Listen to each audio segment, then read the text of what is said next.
I dated a man for 1 year without knowing he had a wife. I met him at a time when I wasn't even searching for anything serious. You know that phase where you're just focused on yourself, your peace, your routine, your growth. That was me. Love was not on my mind. In fact, I had told myself if it comes, fine. If it doesn't, I'll be okay. And then he showed up. Not in a loud, dramatic way. Not with pressure. He was calm. There was something about him that felt safe, predictable in a good way, steady. The kind of man who doesn't rush conversations, who remembers the small details you didn't even think mattered. At first, I didn't take him seriously, and his actions, they were consistent. He called when he said he would call. He texted good morning every morning. He checked on me without being asked. It didn't feel like he was trying too hard. It felt natural. And that's what made it dangerous. Because when something feels natural, you stop questioning it. We started talking more, then talking every day. Then it became a routine.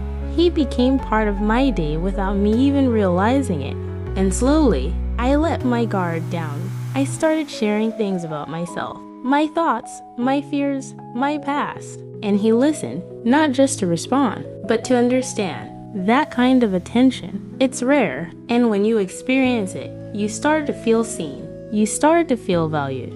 And before I knew it, I started looking forward to him. His calls, his messages, his presence. He made me laugh. He made me feel calm. He made me feel chosen. And the truth is, there were no obvious red flags.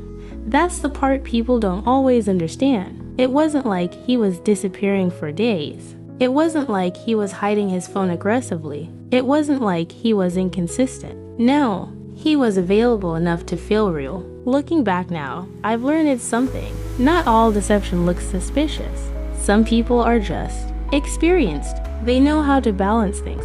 They know how to give you just enough attention to keep you emotionally invested without exposing the truth. At the time, I didn't see that. I saw a man who cared, a man who showed up, a man who made me feel like I mattered. And he told me he was single. Not once, not casually. It was clear. So I believed him. Because why wouldn't I? Everything about him matched the story he was telling. So I relaxed into it. And that's how I fell. Not suddenly, not recklessly. Slowly, genuinely, deeply. The kind of love that grows in silence. In daily conversations. In shared moments that no one else sees. The kind of love where you start imagining things. A future possibilities. Something real. I trusted him. And in that trust, I gave him access to parts of me I don't give easily. If I'm being honest, I didn't just fall in love with him. I fell in love with who I thought he was. And for 1 whole year, I had no idea I was not the only woman in his life. Everything felt perfect. Until the day I noticed something that didn't make sense.